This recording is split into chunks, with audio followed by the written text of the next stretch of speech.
આજની આ સભાનો થીમ છે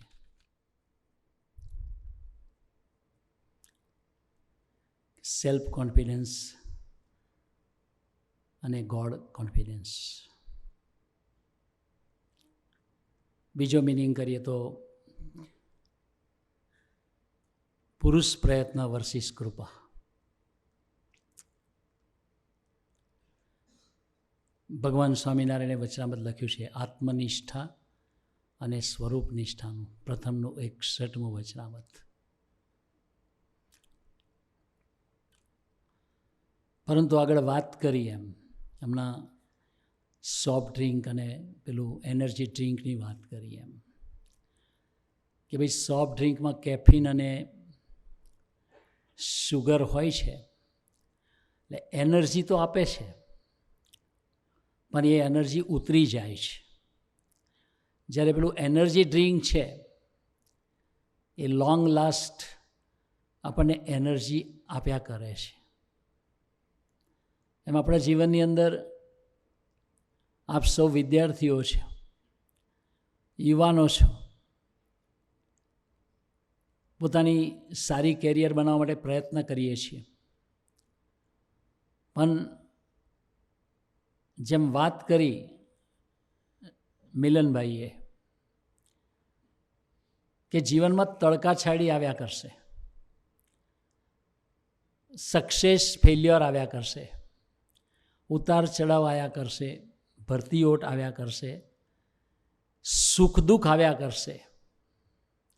એ બધી પરિસ્થિતિ આખી દુનિયામાં આપણે નતા જન્મ્યા ત્યારથી ચાલે છે અને એટલે અનંતકાળથી ચાલે છે અને અનંતકાળ સુધી ચાલશે. પણ એની અંદર બે વસ્તુ જોઈએ છે. તો એક છે એ અપ્સ એન્ડ ડાઉનમાં સ્થિરતા, જેને કહીએ આપણે ધીરજ, અને બીજું છે આપણા જીવનમાં એક ધાર્યો આનંદ. જો એક ધાર્યો આનંદ જોઈતો હોય અને એક ધારી સ્ટેબિલિટી જોઈતી હોય તો એ કઈ વસ્તુથી આવે? તો ભાઈ સેલ્ફ કોન્ફિડન્સ છે. આ દુનિયાની અંદર બહુ લોકો થયા છે કે જેને પોતાની skill, talent, intellect, smartness, ability, ઘણી બધી પોટેન્શિયલ્સ, એ બધાના આધારે પોતાનો સેલ્ફ કોન્ફિડન્સ હોય છે.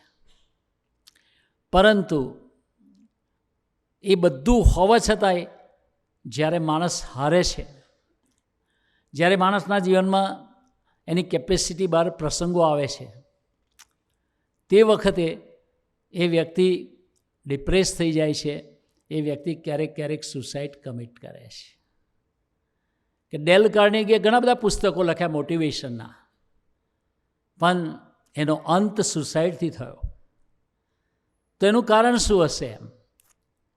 કે ભાઈ how to win friends and make successful life, બધા બહુ પુસ્તકો લખ્યા તો એક સારું ઇન્સ્પિરેશન દુનિયાને આપી શક્યા પણ જ્યારે એમના જીવનમાં કંઈક એવી પરિસ્થિતિ ઊભી થઈ હોય ત્યારે પોતાની જાતને સમાધાન નથી આપી શક્યા.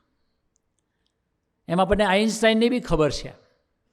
સ્વામીજી કે મેં 300 સાયન્ટિસ્ટના પુસ્તકો એના લાઈફ વાંચેલા પણ કે એ બધાના જીવનની અંદર એ લોકો જીનિયસ માણસો હતા પરંતુ જ્યારે હાર્યા છે ત્યારે એમનો પોતાનું એક કોન્ફિડન્સનો એન્ડ આવે છે ત્યારે એ લોકોએ ભગવાનને માથે પડીને પ્રેયર કરી છે. અને પ્રેયર કર્યા પછી ભગવાને જે ઇન્સ્પિરેશન આપ્યું છે એનામાંથી ઘણી બધી ઇન્વેન્શન્સ એ દુનિયાને આપી શક્યા છે. તો આ વસ્તુ જે છે, તો આપણે આ જે સભા ભરીએ છીએ તેની અંદર શું આપણને થાય છે? તો ભગવાન સ્વામિનારાયણને મુક્તાનંદ સ્વામીજીએ પ્રશ્ન પૂછ્યો કે મહારાજ, ભગવાનને પ્રસન્ન કરવાના અનેક સાધન છે, તો સાધન ભગવાનને રાજી કરવા માટેના કેટલા બધા છે? કોઈ તપસ્યા કરવાનું, કે કોઈ દાન કરવાનું, કોઈ ધ્યાન કરવાનું, કે કોઈ ઉપવાસ કરવાનું, કે કોઈ પદયાત્રા કરવાનું, કે કોઈ મંદિર નવધા ભક્તિનું, કે તો આટલા બધા સાધન છે ભગવાનને રાજી કરવા. મુક્તાનંદ સ્વામી કે મહારાજ એમાંનું એકાદ સાધન બતાવો, એક જ. જેથી કરીને ભગવાન પ્રસન્ન થાય. કારણ કે મુક્તાનંદ સ્વામીને ખબર છે આ બધું આગળનો સમાજ આવશે એની ધીરજ બહુ ઓછી હશે એમ, તો એને શોર્ટકટ જોઈએ એમ. એટલે મુક્તાનંદ સ્વામી જ્યારે પ્રશ્ન પૂછ્યો ત્યારે ભગવાન સ્વામિનારાયણે કીધું એમ કે મુક્તાનંદ સ્વામી, ભગવાનનો જે અનન્ય આશરો છે એ એક જ સાધન એવું છે જે બીજા અનંત સાધન કરવાથી ભગવાન રાજી ના થાય, એવું ખાલી ભગવાનનો અનન્ય આશરો કરવાથી એ ભગવાન પ્રસન્ન થાય છે. તો એ આશરો શું છે એમ? તો એક જીવન જીવવાની કળા છે. જ્યારે ભગવાન સ્વામિનારાયણ ભાદરા અને શેખપાટની ધરતી પર પધાર્યા હતા ત્યારે લાલજી સુથાર કહેતા નિષ્કુળાનંદ સ્વામીના પૂર્વાશ્રમના મધર ભગવાન સ્વામિનારાયણ પાસે આવીને કહ્યું કે મહારાજ, મારો દીકરો મરદાવત થઈ ગયો છે, એના પ્રાણ જતા રહ્યા છે, આપ એને જીવતો કરો. ભગવાન સ્વામિનારાયણ કે માં રહેવા દો ને. તો કે ના પ્રભુ, તમે પધારો ને એને જીવતો કરો. પછી મહારાજ પધાર્યા, આશીર્વાદ આપ્યા, એની અંદર પ્રાણનો સંચાર થયો. પણ ત્યારે એમની માને ભગવાન સ્વામિનારાયણે એક વાત કરી કે માં, આજે તો તમારા દીકરાને મેં બેઠો કર્યો છે, પણ અમે એને એવી એક જીવન જીવવાની કળા શીખડાવીશું જેથી કરીને એના જીવનની અંદર ગમે તેવી પરિસ્થિતિ આવશે એનો આનંદ નહીં જાય. એના જીવનમાંથી જીવન અને મરવાનો, એને કે જન્મવાનો ને મરણવાનો રોગ બી જતો રહેશે. એ આખી જિંદગી આનંદસભર હૈયે જીવન જીવી શકશે. માને તો સમજાયું નહીં, એને તો થયું કે દીકરો જીવતો થયો એટલું જ બસ છે. પછી તો એનું મેરેજ થયું હશે, તે પણ અગોઈ ગામમાં કચ્છમાં થયેલું.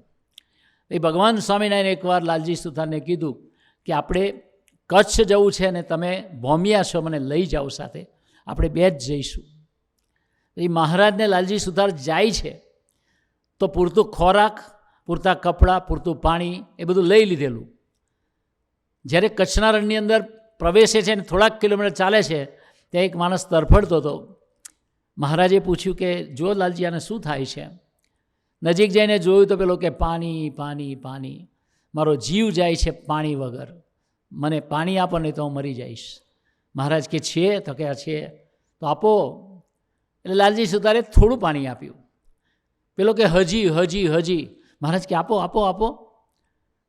તો પેલો બધું પી ગયો.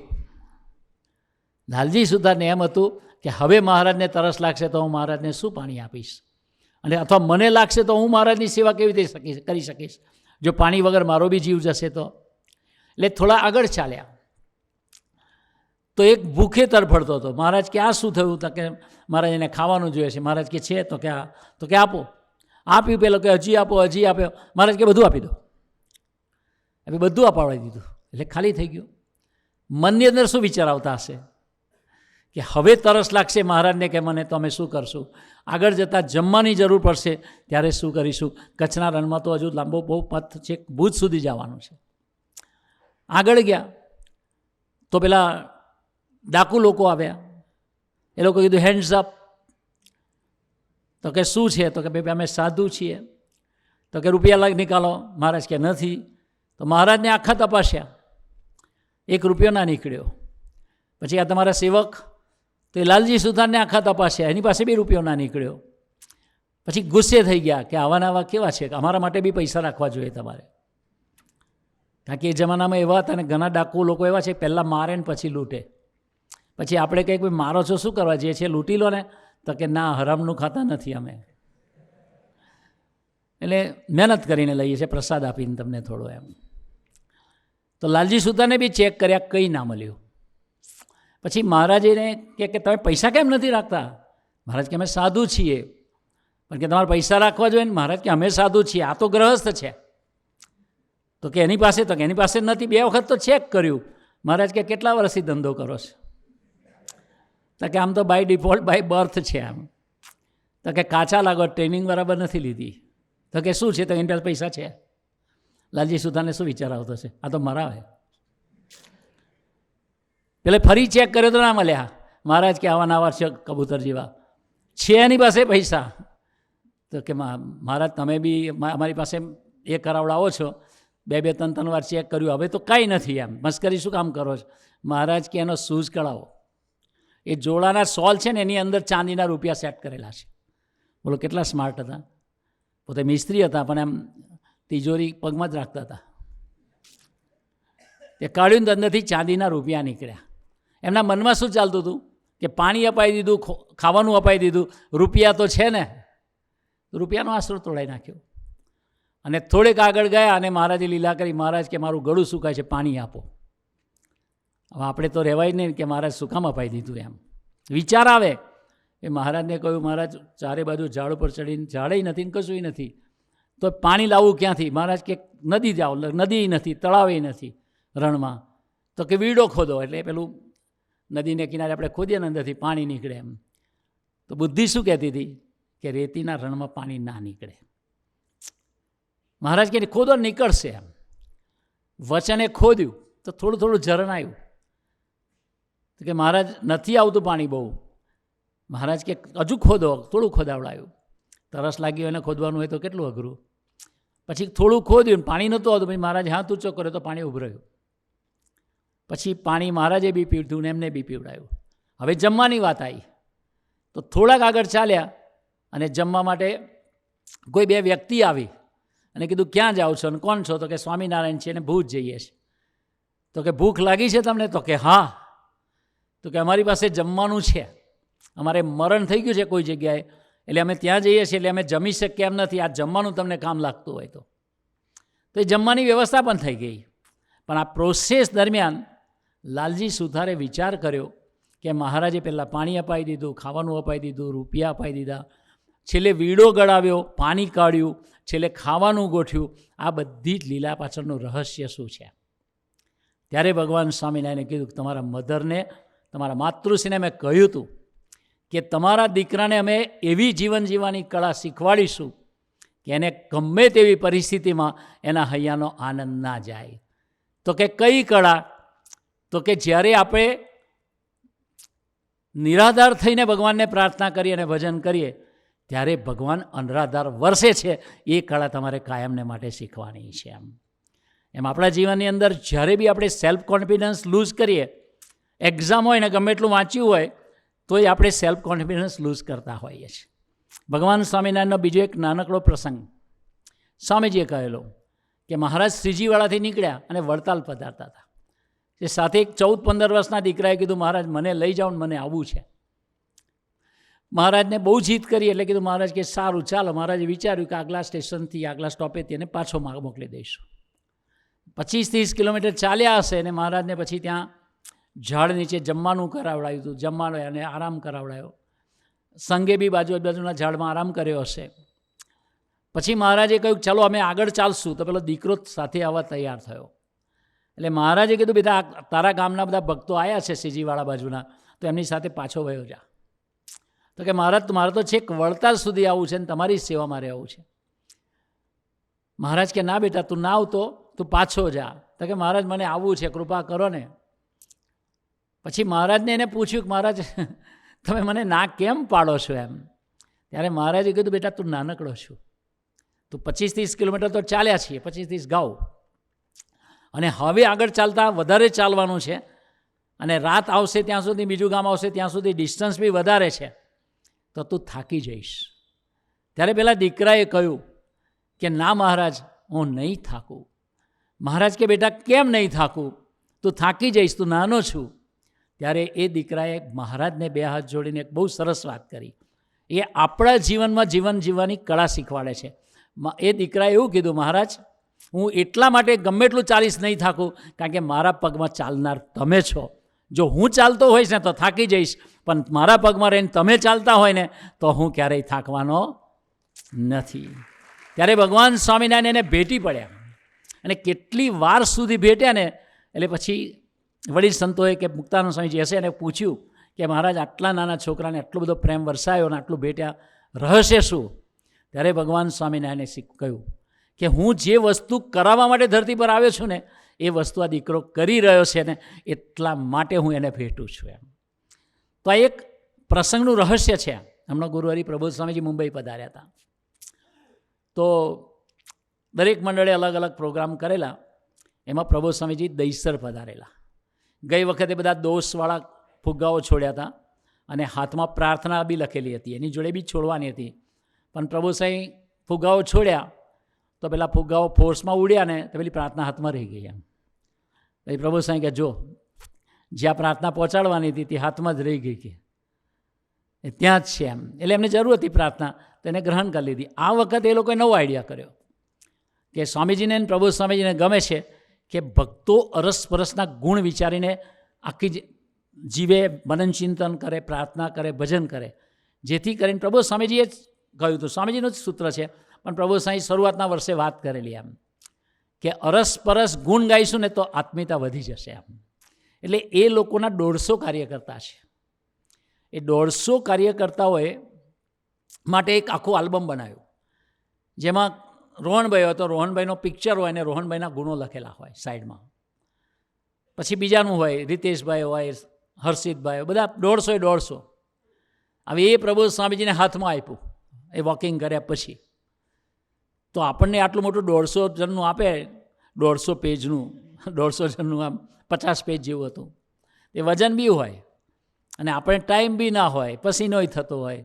તો હવે એ કંઈ આપણે કંઈ પાના ફેરીને વાંચીએ એટલે રાજી કરવા માટે કોઈને 2-4 પાના ફેરે, પછી જોયું ના જોયું કરીને લો થઈ ગયું, પતી ગયું. પ્રભુ સાહેબ 50 પેજ ફેરવ્યા. તો એ આપણને દર્શન કરાવે છે કે એની ભક્તો સાથેની આત્મીયતાનું, કે એને દરેક આત્મા સાથે લેવા દેવા છે. કોનું નામ શું છે, કોને શું ગુણ લખ્યા છે, પણ એ 50 પેજનું આલ્બમ થોરલી પ્રભુ સાંઈ વાંચ્યું. આપણને થાય કે પ્રભુ સાંઈ ખરેખર વાંચ્યું હશે? આ તો બુદ્ધિજીવી લોકો એને શંકા થાય કે આટલી વારમાં. તો પ્રભુ સાંઈ તરત જ કીધું કે 41 નંબરનું પેજ છે ને રિપીટ થયું છે.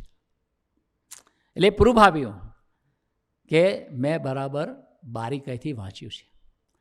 પછી બંધ કરી દીધું. પછી કીધું આમાં પ્રતિક પટેલ કોણ છે? તો રોહનભાઈ કીધું આ બેઠા. એટલે પ્રતિકભાઈને ઊભા કર્યા કે આ પ્રતિકભાઈ છે. તો પ્રભુ સાંઈએ પ્રતિકભાઈને કેમ યાદ કર્યા?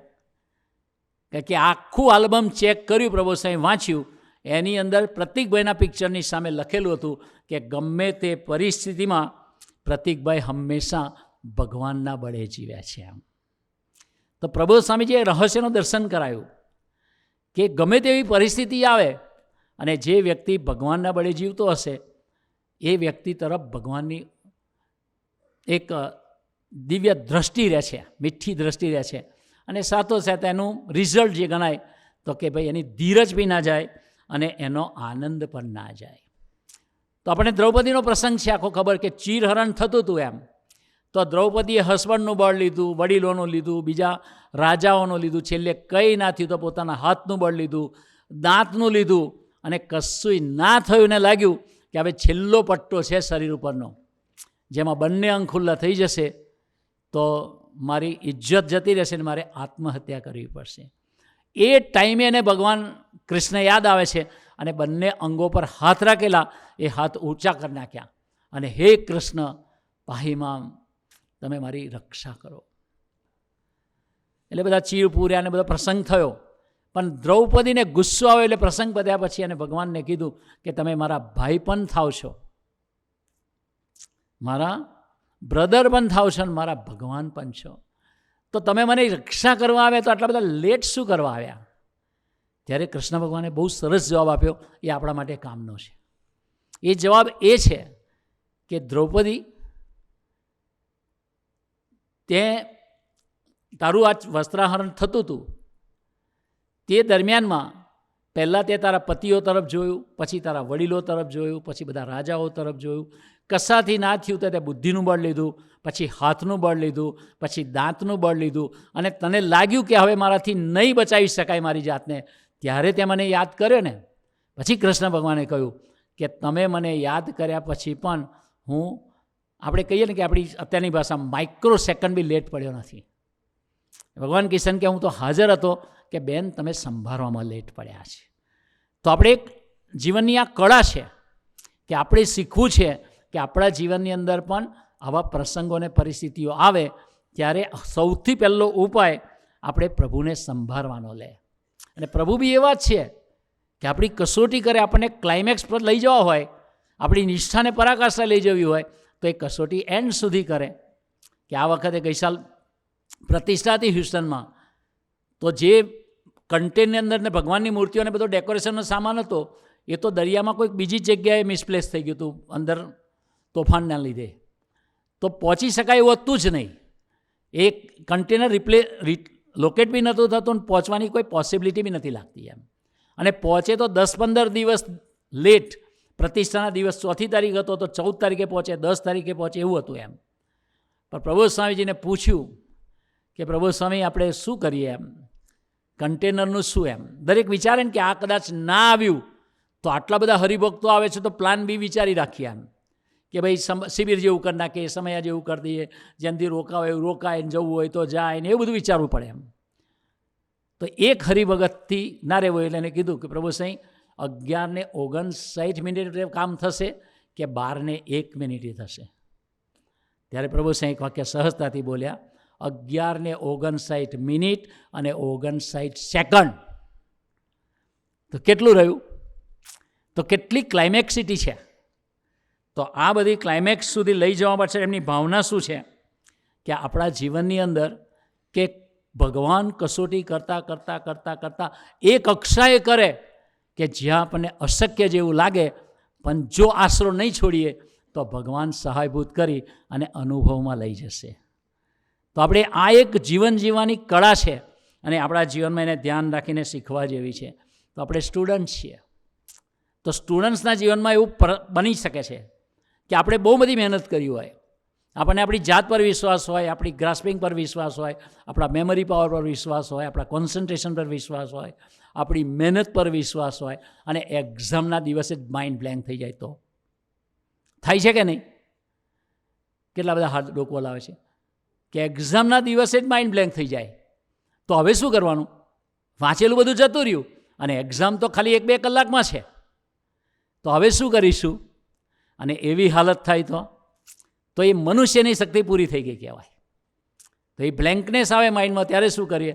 અમારી પરીક્ષા હતી બીકોમમાં, તો ટીવાય બીકોમની એક્ઝામ હતી, મારે ચાર્ટર્ડ એકાઉન્ટન્ટ કરવું હતું અને અમારા વખતમાં પેલી એન્ટ્રન્સ એક્ઝામ નહોતી સીએની. 50%થી ઉપર વધારે માર્ક્સ આવે MS યુનિવર્સિટીમાં તો એ ડાયરેક્ટ CA કરી શકે એમ. હવે લાસ્ટ યર હતું ને પહેલું જ ઇકોનોમિક્સનું પેપર બધાનું ખરાબ ગયું, બધાનું. પણ આપણને વિશ્વાસ હતો કે ભલે ખરાબ ગયું છે તો એક્સપેક્ટેડ માર્ક્સ નહીં આવે, પણ 55 to 60ની વચ્ચે તો આવશે જ તે. પણ બીજે દિવસે બિઝનેસ ઓર્ગેનાઇઝેશનનું પેપર હતું, તે પહેલાં રાતના વાંચવા ટ્રાય કર્યો અને પેલા આગલા પેપરની ઇફેક્ટના કારણે આગળ જે બધું વાંચેલું ભૂલી ગયા અને માઇન્ડ બ્લેન્ક થઈ ગયું. તો 6 કલાક સુધી વિચારને લાવવા પ્રયત્ન કર્યો. એટલે પ્રભુ સાંઈનું સૂત્ર છે એમ કે હમણાં કેલિફોર્નિયાથી જીગરભાઈ આવ્યા હતા, એમને વાત કરી કે સ્વામી આ બધાને જોબની ચિંતા બહુ થાય છે. પ્રભુ સાંઈ કે ચિંતા કરવી એના કરતાં ભજન કરવું શ્રેષ્ઠ છે. તો એ 6 કલાક સુધી મેં વિચાર કર્યો એમ કે હવે શું થયું? વિચાર આવે છે. મેમરી તો એટલું શાર્પ હતું કે ભાઈ કોલેજમાં પહેલા દિવસે બનાવ્યું, છેલ્લે દિવસ પૂછે તોય આવડે અને યાદ આવતું હતું. ને આજે કશું નથી યાદ આવતું. તો ભગવાનને મને અનન્ય આશ્રમમાં લઈ જવાના હતા અને મને ભગવાનનો પોકાર કરાવવો હતો. એટલે સવાર થતાં મેં વિચાર્યું કે હવે ડ્રોપ લઈ લઈએ અને ઓક્ટોબરમાં આપશું. પણ બિફોર ધેટ કે આપણે સ્વામીજીના વચને ભણીએ છીએ ને, તો સ્વામીજીને પૂછી જોઈએ, જો સ્વામીજી અવેલેબલ થઈ જાય, લોકેટ થતા હોય તો તે જમાનામાં દક્ષા મંદિરમાં સ્વામીજી પધારતા અને પ્રબોધ સ્વામીજી સેવામાં હતા. એટલે મેં ફોન લગાડ્યો, જ્યાં વડોદરામાં કોઈના ઘરે ભણતો હતો ત્યાં. તે ફોન લગાડે ને તે પ્રબોધ સ્વામીજી ઉપાડ્યો. એટલે એ વસ્તુ બાકી હતી કે સ્વામીજી ત્યાં છે. એટલે પ્રબોધ સ્વામીજીને મેં પ્રાર્થના કરી, પ્રભુ સાંઈ મારીને મારા મિત્ર નરેન્દ્રની માઇન્ડ બંને બ્લેન્ક થઈ ગયું છે. ઇકોનોમિક્સનું પેપર બધાનું ખરાબ ગયું છે, અમારું પણ કમ્પેરેટિવલી સારું છે, પણ આજના પેપરમાં બ્લેન્ક થઈ ગયું છે માઇન્ડ. એટલે હવે અમે ડ્રોપ લેવાનો વિચાર કરે છે, તો તમે સ્વામીજીને પૂછીને કહો ને કે અમે ડ્રોપ લઈએ કે ના લઈએ. આ વાત મેં પ્રબોધ સાંઈને હજુ સમજાવું છું એટલામાં તો સ્વામીજી ત્યાં પધારી ગયા અને પ્રબોધ સાંઈના હાથમાંથી રિસીવર લઈને સીધું મને કહે લાવ. એટલે આપણા બંધ થઈ ગયા મગજ, પેલું બ્લેન્ક હતું, વધારે બ્લેન્ક. શું છે કહો? મેં કહ્યું સ્વામીજી હવે પેપર તો એટલું બધું ખરાબ ગયું છે પહેલું, પણ આ બીજામાં તો એટલું બધું છે, માઇન્ડ બ્લેન્ક થઈ ગયું છે. હું કંઈક કહેવા જાઉં છું પહેલાં કે સાંભળ, એને આપણું બકવાસ સાંભળવો નહોતો. પોતાના બળે જીવવાનો. એટલે એને એવું કહ્યું કે આપણે વાંચ્યું છે? મેં કહું હા. પછી સ્વામીજી 5 સિક્વન્સ બોલ્યા. વાંચનાર મહારાજ છે.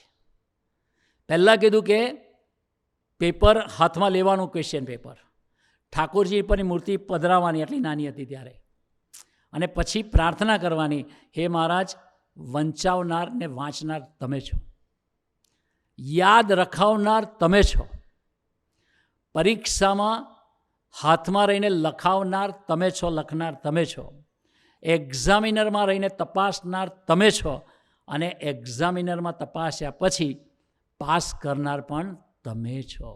આટલી 5 પ્રાર્થના કરી અને પછી ક્વેશ્ચન પેપર ખોલવાનું અને મહારાજના બળે ભજન કરીને લખવાનું.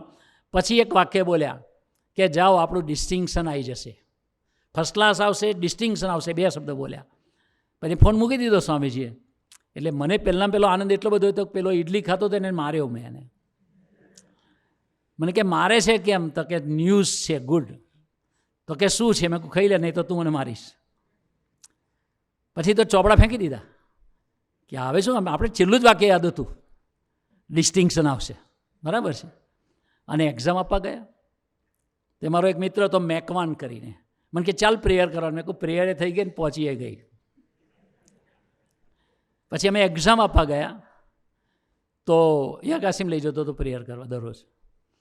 પછી એક્ઝામમાં જ્યારે ક્વેશ્ચન પેપર આવ્યું ને એના પહેલાં મનમાં એવો વિચાર આવ્યો કે બીઓમાં શું વાંચવાનું, એના માટે થોડું ભજન કરવાનું હોય.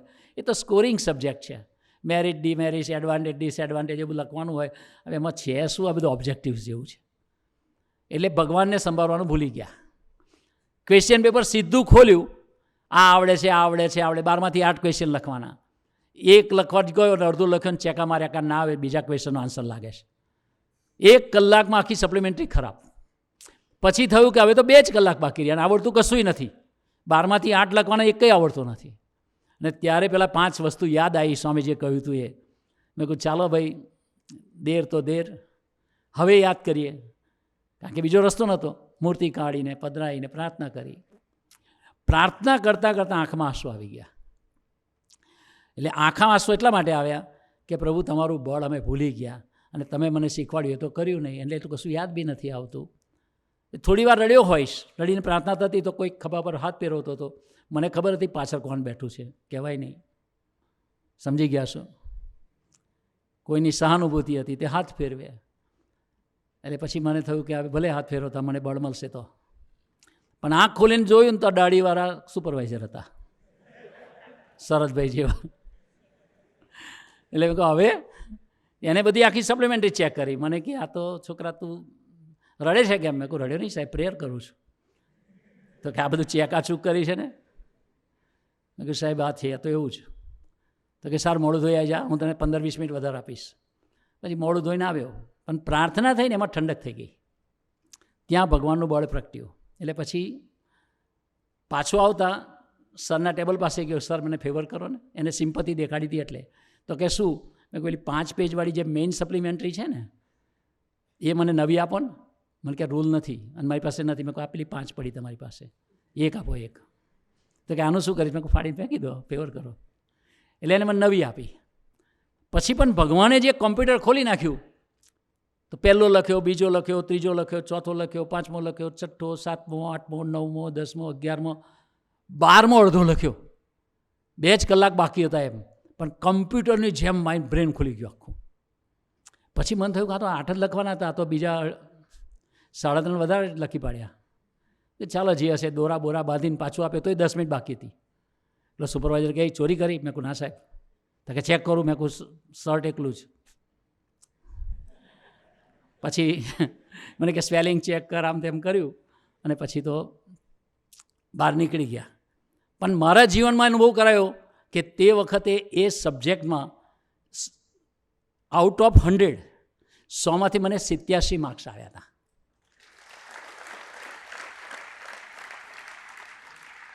તો એ જે મારા ભાગ્યનું નહોતું, મારી આવડતનું નહોતું, મારી મેમરીનું નહોતું, પણ મારી મેમરી પર જે પડદો પડી ગયો હતો આખો, એ પડદો ખોલવાનું કામ એ ભગવાનનું હતું, એ સ્વામીજીનું હતું, અને સ્વામીજીએ મને અનુભવમાં લઈ ગયા.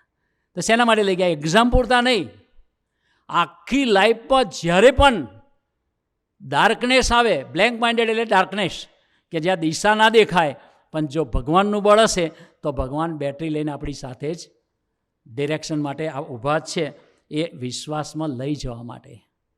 એક દીકરો આપણો મેડિકલમાં બને, એને MD કાર્ડિયોલોજીસ્ટમાં he stood first class first and he broke all the records from last 70 years.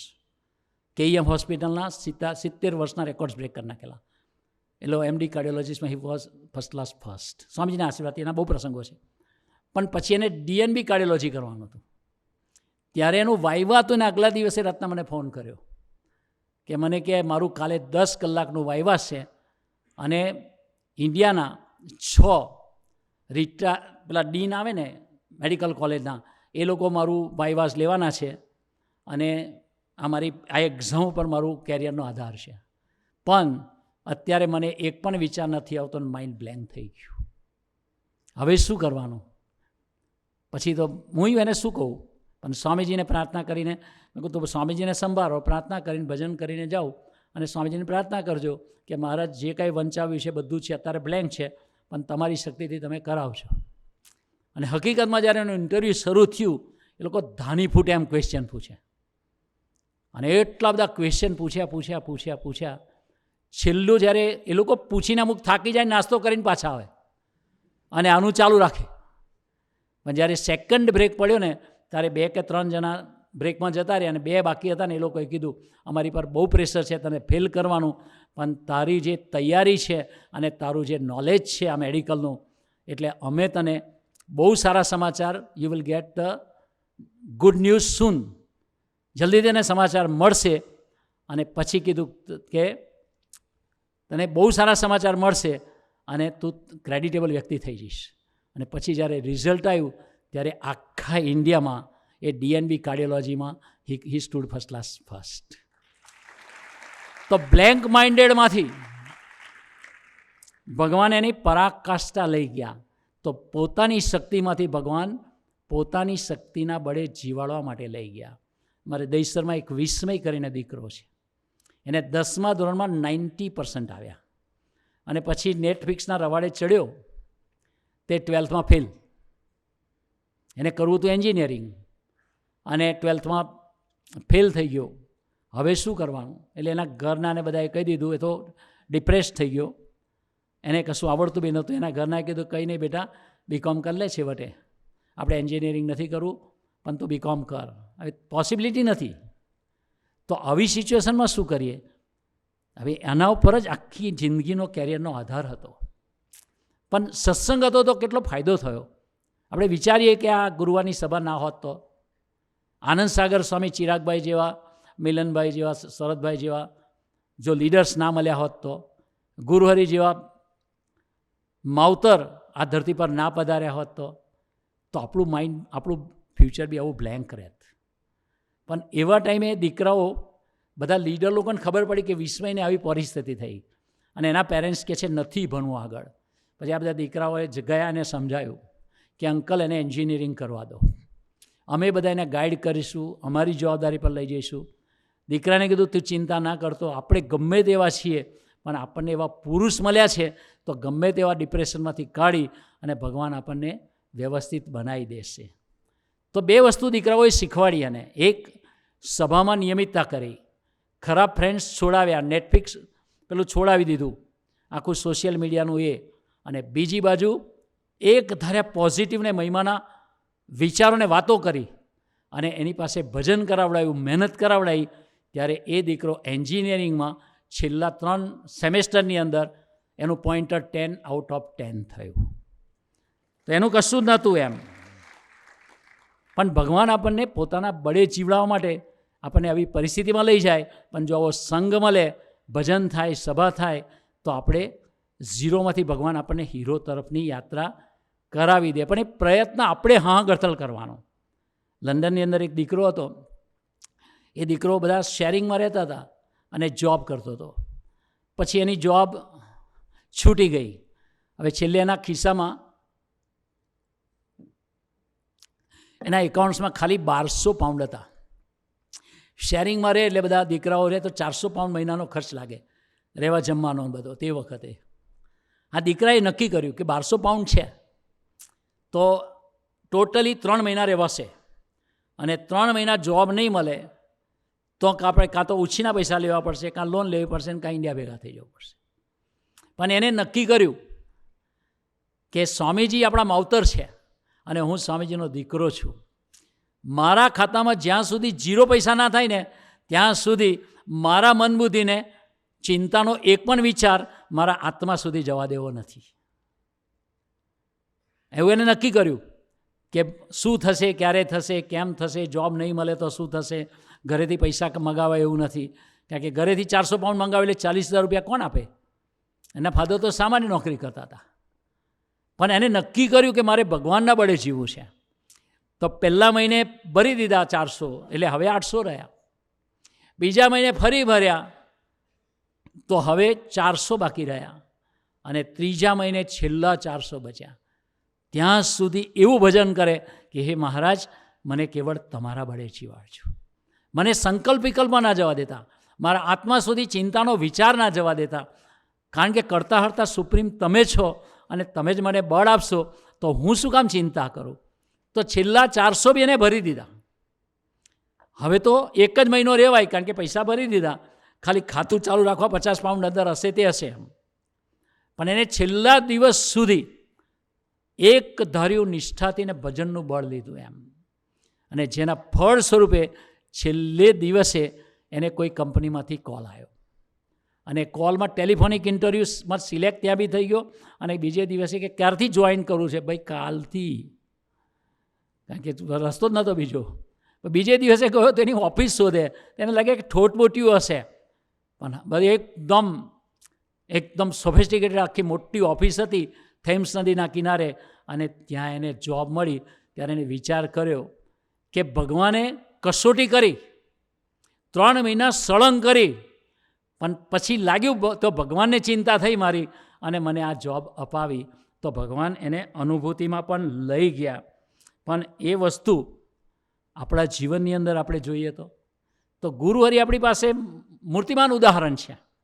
1980માં Swamiji બધાને સ્નાન કરવા માટે વડોદરાના સ્વિમિંગ પુલમાં લઈ ગયા હતા, પ્રતાપનગર. એમાં ગુરુહરિ પ્રબોધ સ્વામીજી હતા, આમ બધા સંતો સાથે જ હતા. એટલે એમાં 2 ડાઈ મારવાના આવે, એક નીચું આવે ને એક પેલું 20-15 ફૂટવાળું આવે. એટલે અમે પ્રબોધ સ્વામી 2 ઉપર જોવા ચડ્યા કે કેટલું નીચું છે. એટલે આમ કેવું હોય કે આપણી પાસે પૈસા ના હોય પણ ધંધાના વિચાર કરતા એવું એમ. એટલે તરતા આવડતું ના હોય પણ જોઈએ તો ખરા કેટલું ઊંચું છે એમ. એટલે સ્વામીજી નીચે સ્નાન કરે પુલમાં. એટલે અમે પ્રભુ સાંઈ 2 જોવા ચડ્યા. મેં કહ્યું સારું આપણે જોઈએ ને છાતી બેસી જાય તો ભૂસકો મારે શું થશે? અને એટલામાં તો સ્વામીજી બોલ્યા, પ્રબોધ. હા, પ્રબોધ સાંઈ કે જી સ્વામી. આમ ઈશારો કર્યો કે ભૂસકો મારો. તે પ્રભુ સાંઈ તો તરત ફટાક દઈને મારી દીધો ભૂસકો. એના પહેલાં મેં પૂછ્યું તરતા આવડે? તો કે ના. મેં કહું આપણે તો ખાલી જોવા જઈએ છીએ, એન્જોય કરીએ કે ભાઈ ઉપરથી કેવા દર્શન થાય છે સ્વામીજીના એમ. તો મારી દીધો ભૂસકો. એટલે મને થયું મારે જોવું નથી, પ્રભુ સાંઈ ડૂબે છે કે બચતા રહેશે. પણ મને જો કહેશે તો મારી આઈ બનશે. એટલે મને મારો વિચાર આવ્યો કે સ્વામીજી જો મને ઈશારો કરે તો, કારણ કે પ્રભુ સાંઈની નિષ્ઠા છે, મને નથી. એવો વિચાર આવ્યો એમ. તો પછી મેં કહું જોઈએ તો ખરા. તે પ્રભુ સાંઈ તો છેક ઊંડે જતા રહ્યા. એ સ્વામીજી એને નીચે ડૂબકી મારી પકડી અને પ્રભુ સાંઈ છેક સરફેસ પર લઈ આવ્યા અને સાઈડ પર મૂકી દીધા. એટલે મેં કહું આપણે ઊભા રહેવામાં હવે મજા નથી, આપણે ભાગીએ. તે હું પાછો જઈને હટવા જતો કે ભક્તિ સ્વામી પડ. છેલ્લો દિવસ મેં કોઈ પડીશું નીચે ને જઈશું ઉપર. હવે સ્વામીજી નીચે હતા એટલે હવે જ્યાં જવાનું હતું ત્યાં જ પડવાનું હતું. એટલે પડ્યા તે પછી નીચે બૂંદું જ ના આવે. એટલે શ્વાસ પૂરો થઈ ગયો અને નીચે સરફેસ ના આવે પેલું બોટમ. મેં કહું હવે પણ શ્વાસ ખૂટવાનો થયો ને એ પહેલાં સ્વામીજી પધારી ગયા. 11:59 ફટાક દઈને પકડીને બહાર કાઢ્યો. પાણી પીવાની તૈયારી હતી ત્યારે અને બહાર મૂકી દીધો. પણ તે વખતે મને દર્શન કરાવ્યું પ્રબોધ સ્વામીજીનું. સ્વામીજીએ કે પ્રબોધ સ્વામીને પણ તરતા આવડતું નહોતું, પણ જે સેકન્ડનો બી વિલંબ કર્યા વગર સ્વામીજીના વચને પડતું મૂક્યું ને એનું નામ અનન્ય આશરો કહેવાય. અને આપણે એવા અનન્ય આશ્રય જીવવું છે. પણ એ જીવન જીવાડવા માટે આ બધી વસ્તુ દુનિયામાં ક્યાંય નહીં મળે. હા, નરસિંહ મહેતા, મીરાબાઈ, એકનાથ, તુકારામ, બધા જ શિવાજી, બધા જ ભગવાનના અને ગુરુના આશ્રય જીવ્યા છે. પણ આપણા જીવનની અંદર, રોજબરોજના જીવનની અંદર, પછી એક્ઝામનો ટાઈમ હોય, ઇન્ટરવ્યૂનો ટાઈમ હોય, કે પછી બિઝનેસનો ટાઈમ હોય, કે નુકસાન થયું હોય, ફેલ્યોર આવ્યું હોય, ક્યાંય પણ નાસીપાસપણું આવે, પણ જો એ વખતે આપણે જો ભગવાનનું બળ લીધું હશે તો આપણો સેલ્ફ કોન્ફિડન્સ પૂરો થઈ ગયો હશે, પણ ભગવાનનો કોન્ફિડન્સ હશે તો આપણા જીવનમાં ભગવાનનું બળ નિરંતર થશે. કારણ શું છે કે કિશોરભાઈનો એક પ્રસંગ મને બહુ જ ગમે છે. એમ કે એ ચાઇનામાં જતા હતા તો એક બિઝનેસના કામમાં 701 કિલોમીટરની એમની જર્ની હતી. એટલે એને બ્રાન્ડ ન્યૂ ટેક્સી હાયર કરી હતી અને પછી એમાં જતા હતા. પણ સ્વામીજીનું વચન પાડતા હતા. એટલે સ્વામીજી કીધેલું એમ કે રોજ રાત્રે માથે પડીને ભજન કર્યા વગર સુવાનું નહીં. એટલે સ્વાધ્યાય તો ચાલતા કરી લે બુદ્ધિપ્રધાન વ્યક્તિ, પણ જ્યારે ગાડીમાં બેઠા એટલે એને ભજન શરૂ કર્યું. ગાડી સ્ટાર્ટ થઈ. ડ્રાઈવરે એવું કીધું કે સાહેબ વચ્ચે ના ઊભી રખાવતા, કારણ કે અહીં વચ્ચે એવા આદિવાસી અને જંગલી લોકો છે, એ ડાયરેક્ટ માણસને જ ખાઈ જાય છે અને કાચા ખાવામાં એ લોકોને વાંધો નથી. એમ એટલે કે તમે રસ્તામાં ના ઊભી રખાવતા, તમે બાથરૂમ જઈ લો તો જઈ લો, પણ વચ્ચે નહીં ઊભી રહે. તો કે સારું. અને એમ થયું કે ભજન કરું. એમ તો 10-15 મિનિટ ભજન કર્યું હશે.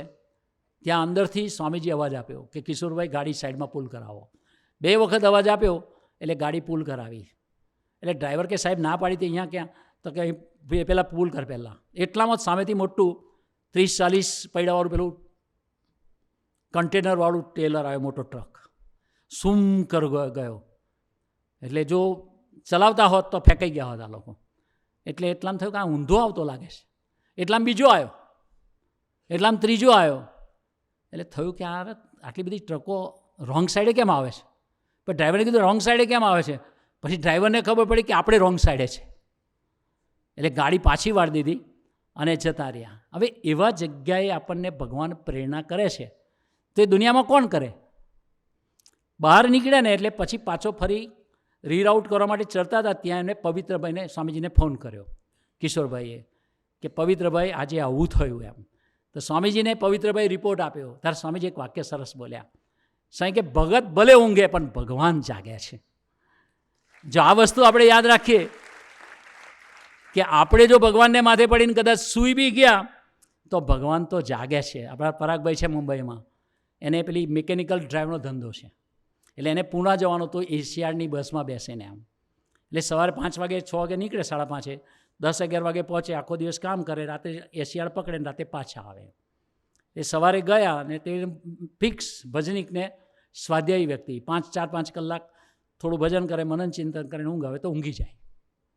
તો એ આખો દિવસ પૂનાનું કામ કરીને પાછા આવ્યા ત્યારે બસમાં છેલ્લી સીટ ઉપર બેસે કે જ્યાં બહેનો પણ ના આવે, કોઈ હેરાન બી ના કરે અને શાંતિથી ભજન થાય. એમ ભલે ઉછાળે તો વાંધો નહીં. એમ તો એ બસની અંદર છેલ્લા સીટ પર બેઠા હતા અને ભજન કરીને પ્રાર્થના કરીને, હે સ્વામી હું તમારો છું. હવે આખો દિવસના થાકેલા તે જોકે ચડીને સૂઈ ગયા. અને અચાનક સ્વામીજી અંદરથી કોન્સ્ટન્ટ અવાજ આપ્યો, પરાગ આ સીટ પરથી ઉઠવીને આગળ 2-3 સીટ છોડીને ત્યાં બેસી જા. એટલે એને જોયું આજુબાજુ કોણ મને કહે છે, કોઈ હતું નહીં. તો બીજી વખત સ્વામીજી અવાજ આપ્યો કે સ્વામી કે પરાગભાઈ તમે આગલી સીટ પર બેસજો, આગલી 2 સીટ પર છોડીને કંડક્ટરની સામેની સીટ પર. એટલે એને થયું કે કોઈ છે નહીં. સ્વામીજી અવાજ આપે છે, જોયું તો આગલી સીટ ખાલી હતી, 2-3 સીટ છોડીને એ ત્યાં જઈને બેસી ગયા. એમ પછી ગાડી આગળ ચાલી બસ અને અચાનક મોટો ધડાકો થયો, જાણે બોમ્બ ફૂટ્યો હોય. એમ એટલે એ તો જાગ્યા અને કીધું આ શું અવાજ થયો? તો આખી બસવાળા ગભરાઈ ગયા હતા. એટલે કંડક્ટર કોકને શોધતો હતો. એટલે કંડક્ટર કે વો કિધર ગયા, કિધર ગયા, વો કિધર ગયા, ઇધર બેઠા હતા, વો લડકા કિધર ગયા, છે લાસ્ટ સીટ પર બેઠા હતા, वो चिंचवड़ से चढ़ा था, ऐसे सब बात करता हसे. ત્યારે પરાગભાઈ આંખો છોડતા પાછા આવ્યા કે ભાઈ क्या हुआ? तो कि तुम बैठा था पीछे? तो हाँ मैं बैठा था. तो कि कब से आगे गया? तो कि आधा घंटे पहले. થયું તો એવું કે ત્યાં એક અંબાની હોસ્પિટલ છે પનવેલ પાસે, ત્યાં દિવસના બમ્પ નહોતો બન્યો, પણ એ ગયા ત્યારે બમ્પ નહોતો બન્યો અને આવ્યા ને ત્યારે એક સ્પીડ બ્રેકર ડ્રમ બની ગયો કોલેજને લીધે, પેલી હોસ્પિટલને લીધે. તે બમ્પ ઉપર 80-90 કિલોમીટરની સ્પીડે પેલી બસવાળાએ બમ્પ તો બન્યો હતો, પણ પેલા લીટા નહોતા કર્યા, એટલે બમ્પ દેખાયો નહીં. 90 કિલોમીટરની સ્પીડમાં બમ્પ ઉપર રહીને ગાડી પસાર થઈ. એમાં જે છેલ્લી 2-3 સીટો જે બેઠા હતા ને એની બધા માથા ઉપર અથડાયા, અને પેલી કંડક્ટરની પેલી ટ્રંક અને પેલું હોય છે ને કંડક્ટરનું, એ પેલું આઝાદી વખતની બેગો પેલી પતરાની, એ બધાને માથા પર વાગીને બધા લોહી લુવાન થઈ ગયા હતા. અને ત્યારે પેલી હોસ્પિટલમાં લઈ ગયા હતા. ત્યારે પેલાને કીધું, પરાગભાઈ તુમ આગે ક્યાં તરફ ચાહતે કે મેરે ગુરુજીને પ્રેરણા ક્યાં ને इसलिए આગે ચલા ગયા. તો ભક્ત સૂએ છે પણ ભગવાન જાગે છે. તો એવો પરાગભાઈનો બીજો એક પ્રસંગ છે કે એ મિકેનિકલ ડ્રાઈવનું કામ કરે ને એમાં નાસિકમાં એ લોકોને ડેમોન્સ્ટ્રેશન આપવાનું હતું, એક બોઇલરની અંદર એ વસ્તુ ફિટ કરીને. તો એ એની 118 ગાડી લઈ અને એનો પાર્ટનર પ્રવીણભાઈ બંને નીકળ્યા ગોરેગાંવથી. તો ગાડી 25-30 કિલોમીટરથી આગળ ચાલે જ નહીં. હવે એઝ પર કેલ્ક્યુલેશન ત્યાં નાસિક પહોંચતા 3 કલાક થાય. તો એમનું કેલ્ક્યુલેશન હતું કે 11 વાગે પહોંચી જઈશું અને 11થી 12માં ફિટ કરીને 12 વાગે ડેમોન્સ્ટ્રેશન કરીશું એમ. પણ ગાડી ચાલે જ નહીં સ્પીડમાં.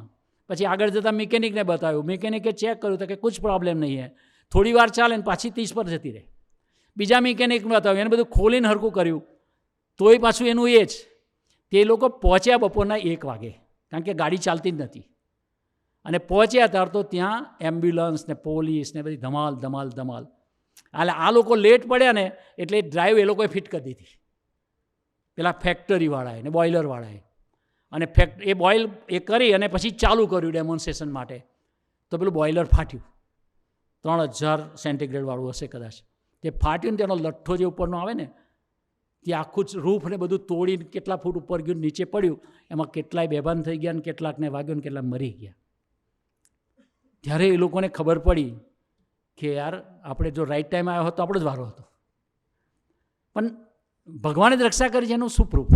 માણસની બુદ્ધિ છે.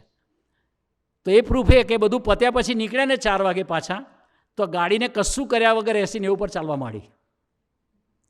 ત્યારે એ લોકોને ખબર પડી કે ભગવાનની મરજી નથી ને એટલે ગાડીના એન્જિનમાં પ્રવેશ કરી અને પ્રભુએ ના ચાલવા દીધી. મૂળમાં ભગવાન જાગે છે, ભલે ભક્ત ઊંઘતા હોય તો. અહીંયા આગળ વિચાર કરીએ તો અમારે ત્યાં હમણાં એક જણ આવ્યો હતો, એનો દીકરો લંડન રહે છે. આમ છે સારી જોબ, પણ થોડી લોન ને બધું બાકી છે એમ.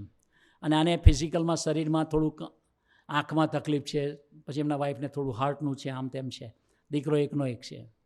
એટલે આ 3 વર્ષમાં પહેલી વાર આવ્યા હતા અહીંયા. પછી મળાયા, પ્રભુ સ્વામી જોડે વાત કરી એમ.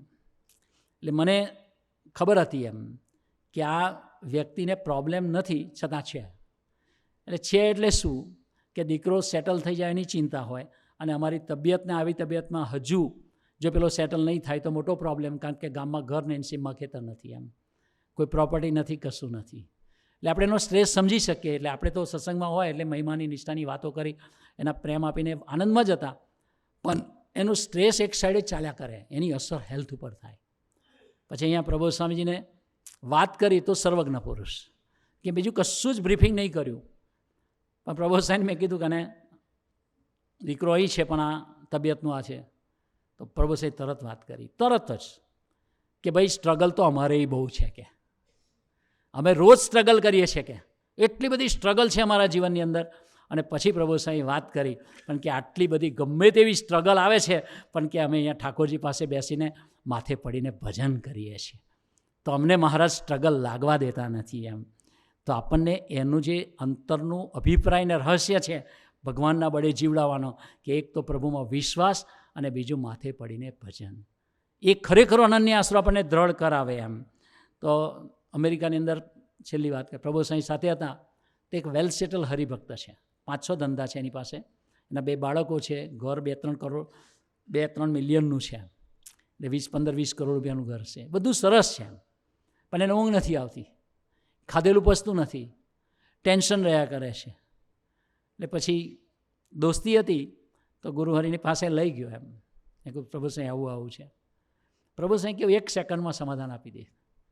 એને સીધું પૂછ્યું તારા કેટલા છોકરા? તો કે 2. પ્રભુ સાંઈ કે મારા 250 છે. શું બોલ્યા? 250 દીકરા દીકરીઓ છે અમારી સાથે. પછી જ પ્રભુ સાંઈ પથારી બતાવીને વાત કરી. પ્રભુ સાંઈ કે જો 250 સંતો બહેનોની જવાબદારી છે, છતાં આ પથારીમાં જ્યારે હું આવું છું અને પ્રાર્થના અને ભજન કરીને સૂઉં છું તો વિધિન 1 મિનિટ સાઉન્ડ સ્લીપમાં સૂઈ શકું છું. એમ સાંઈ કે તારે સ્ટ્રેસ લેવાની જરૂર નથી, તારે તો ખાલી 2 જ બાળકો છે. એમ તો ગુરુહરિ આપણને એ શીખવાડે છે કે આપણે ભગવાનના બળે જીવવાનું છે. તો કેવી રીતે જીવાય? છેલ્લા 1-2 પ્રસંગની વાત કરવી છે. કે એક દીકરાને આ પેલું કોવિડ આવ્યું ને તેમાં જોબ જતી રહી, ટેન્શન આવ્યું. પછી જોબ મળી લગભગ 3 લાખ રૂપિયા વર્ષની, એ 25,000 રૂપિયા જેવી. પછી એ છૂટીને પાછી 6 લાખની મળી. પછી એ છૂટીને 8.5 લાખની 9 લાખની મળી. તો જોબ મળે ને ના મળે તોય ટેન્શન, અને મળે તોય ટેન્શન. એ 8.5-9 લાખ રૂપિયાની જોબ મળી ખરી, પણ એને ચિંતા એટલી બધી થાય ને સ્ટ્રેસ એટલું બધું આવી ગયું કે ખાવાનું ભાવે નહીં ને ઊંઘ આવે નહીં. એટલે એના પેરેન્ટ્સે કીધું, યાર બેટા 3 લાખવાળીમાં જતો રહે પાછો. તો કે પપ્પા આટલી સરસ જોબ મળે નહીં, કારણ કે જોબ હાથમાંથી છોડવાનું મન ના થાય, અને બીજી બાજુ આવડે કશું નહીં, અને એનું સ્ટ્રેસ એટલું બધું આવે. એમ એ જ ટાઈમે પ્રબોધ સ્વામી 22માં બોમ્બે પધાર્યા તો 23માં, અને પ્રબોધ સ્વામીને વાત કરી. પ્રબોધ સ્વામી સહજતાથી વાત કરી એમ કે કેટલાની જોબ છે? તો કે 8.5 લાખની આવી. તો કે કેટલી સરસ જોબ છે? તો કે સ્વામી મને સ્ટ્રેસ આવે છે, આવડતું કંઈ નથી, કશું પરફોર્મ બી નથી થઈ શકતું, ઊંઘ બી નથી આવતી, ખાવાનું બી નથી ભાવતું. પ્રબોધ સ્વામી કે કેટલું ઇઝી છે, આ તો મને આવડે એવું છે. કે એટલી હળવાશથી વાત કરી. પછી વાત કરી કે આપણી જોડે સ્વામીજી છે, સ્વામીજીને સંભાળીને ભજન કરીને તું તારી મેં તે જોબ કરજે, ચિંતા કરતો જ નહીં. તો આ બધું કરવાનું તો ઇન ફ્યુચર કરવાનું હતું, નેક્સ્ટ મોમેન્ટો પછી કરવાનું હતું. પણ આટલું પ્રબોધ સ્વામીજી ખાલી વર્ડ્સ આપ્યા એટલામાં સ્ટેજ પરથી નીચે ઉતર્યો ને એનું સ્ટ્રેસ જતું રહ્યું, એનું સ્ટ્રેસ 0. ત્યારે આ પુરુષ છે ને પાવર હાઉસ છે, કે આપણા જીવનની અંદર જ્યારે પણ બળની જરૂર પડે એને સંભાળીએ તો બી બળ આપે, અને કદાચ નજીક આવી ગયા અને પ્રાર્થના કરીએ તો પણ બળ આપે. આવા તો બહુ બધા પ્રસંગો છે, એના આશીર્વાદના. વધારે વાત નથી કરવી, પણ એક પ્રસંગની વાત કરવી છે. એમ કે હમણાં સુરત સ્વામીજી છોટાઉદેપુર બાજુ ગયા હતા પ્રભુ સ્વામી, ત્યારે પ્રસંગની વાત કરી હતી કે એક દીકરાએ નક્કી કર્યું એમ, એટલે આઈટીમાં હશે, પણ એને થયું કે હવે કયું મારે શીખવું જોઈએ, કયું સર્ટિફિકેશન આપવું જોઈએ, કે કયું મોડ્યુમ પર કે હું શું કરી શકું આ ફિલ્ડમાં. એમ તો એ ગુંચાતો હતો. પછી તો એને શું કે પ્રબોધ સ્વામી ઠાકોરજીની મૂર્તિ હશે સ્વામીજીની, ત્યાં બેસીને પ્રાર્થના કરીને કીધું કે સ્વામી મને સમજાતું નથી કે મારે હવે શું કરવું. તો પ્રાર્થના કરીને સૂઈ ગયો. તો ગુરુહરિ રાતે દર્શન આપ્યા, એને કીધું શું છે? તો કે મને સમજાતું નથી મારે શું કરવું. તો પ્રબોધ સ્વામી કે ચિંતા ના કરતો, પાવર BI કરી નાખ. હવે અત્યારે પૂછો જોઈએ પાવર BI શું છે? પ્રબોધ સ્વામીને પૂછીએ આપણે, તમને પાવર BIની ખબર છે?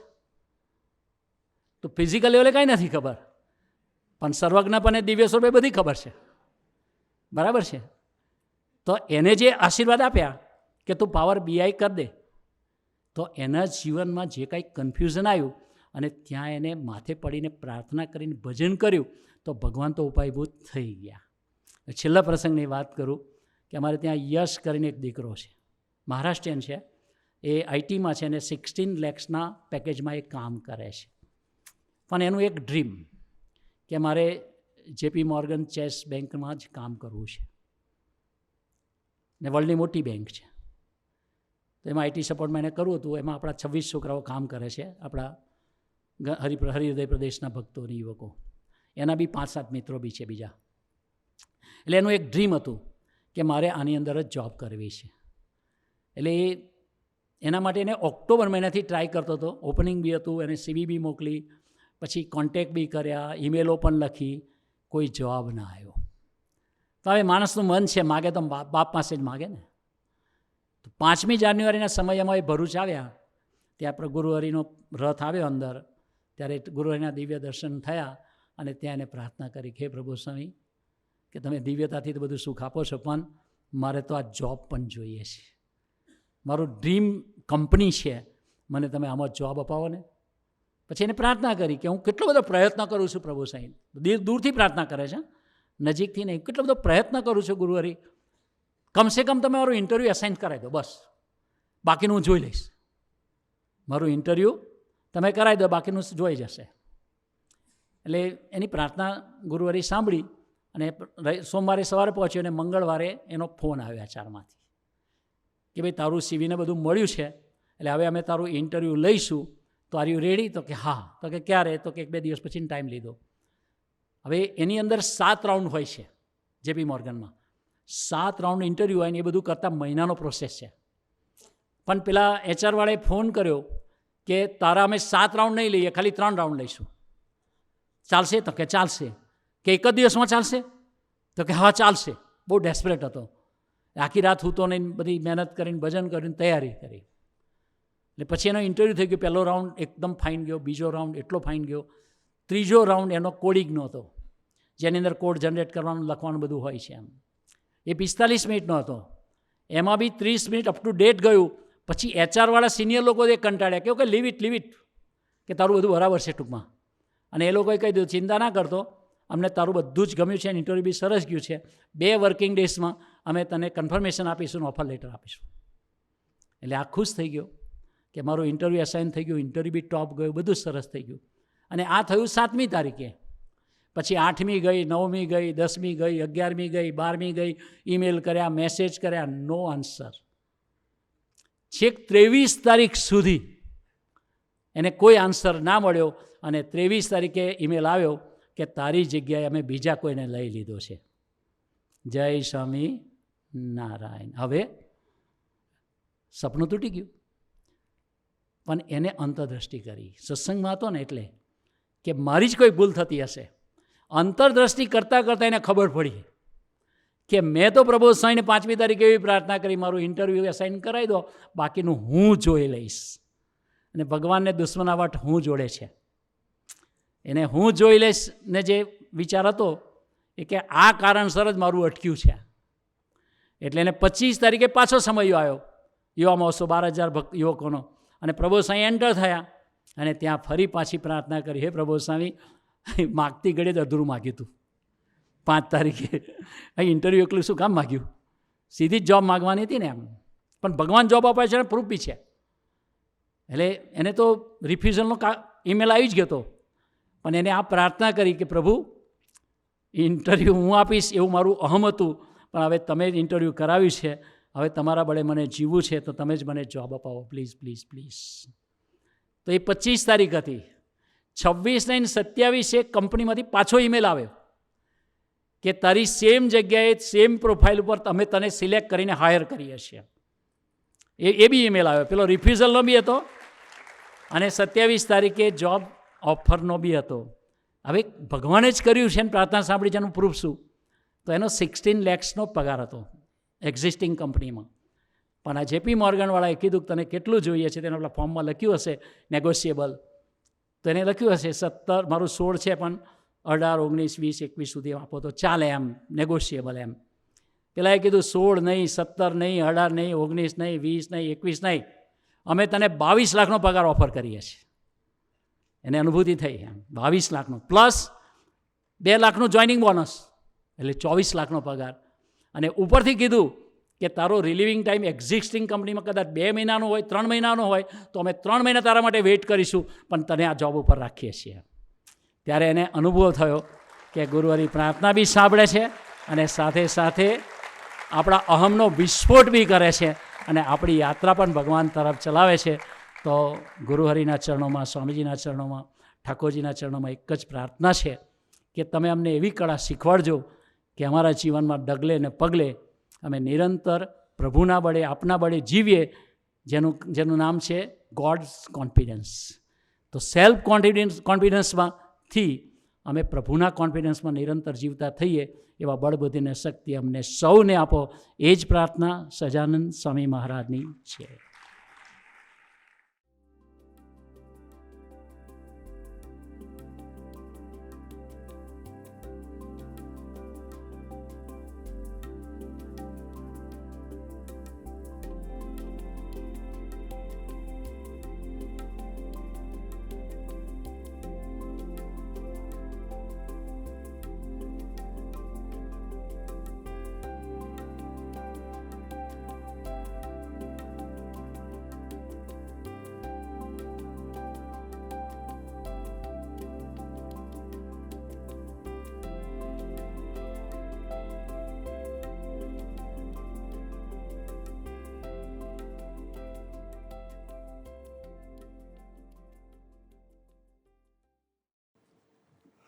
ભક્તિ સ્વામીએ વાત કરી પાણીમાં ઝંપલાવાની.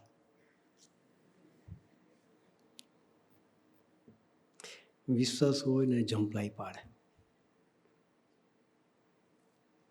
કોણ? વિશ્વાસનું અંગ હોય એ બુદ્ધિ ના લગાડે, એ ઝંપલાવે. પણ બુદ્ધિનું અંગ હોય તો શું કરે? એ ઝંપલાવે.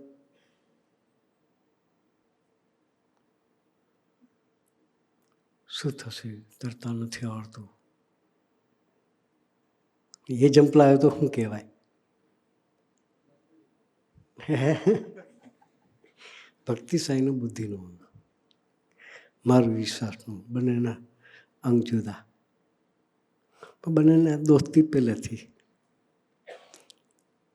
એણે આટલી બુદ્ધિ હોવા છતાં પણ સાઈના વતને જમ્પ માર્યો. હું તો મારું, કારણ કે મારો અંગ જ વિશ્વાસનું છે, એટલે બુદ્ધિ ના લગાડવું. બુદ્ધિ લાગે તો પ્રશ્ન છે ને, મારું કે ના મારું. કીધું એટલે પડવાનું, શું થશે એ જોવાનું નહીં. બુદ્ધિ જ છે એટલે તો વિચાર કરે કે શું થશે. ક્યાં પડ્યો નીચે પછી ઉપર, શબ્દ સાંભળે તમે? પણ નીચે ગયા, હવે ગયા એમ. પણ શબ્દ જે બોલ્યા ને પાછળથી, કે મળ્યા પછી પણ જ્યાં જવાનું છે એ બાજુમાં છે, એટલે ચિંતા નથી. એ નિષ્ઠા. શું કહેવાય? મળ્યા પછી ક્યાં જવાનું? ભગવાનના ધામમાં. ભગવાન ક્યાં છે? તો મારી જોડે. હરિપ્રસાદ સ્વામીજી એની ગોદમાં જવાનું છે મળ્યા પછી. એ ક્યાં છે? તો એ પાણીમાં છે. મરવા નહીં દેતો. બેઉને કાઢ્યા. એટલે બંનેનું અંગ જુદું. હું પડું એ વિશ્વાસના અંગે કરીને, ભક્તિ સ્વામી પડ્યા બુદ્ધિના અંગે કરી પડ્યા, એ નિષ્ઠા કહેવાય. આપણે એના જેવી નિષ્ઠા પાકી કરવી છે. એના માટે ગુરુએ આપણને સૌને ખૂબ ખૂબ બુદ્ધિની શક્તિ આપે. એ જ પ્રાર્થના સહજાનંદ સ્વામી મહારાજની.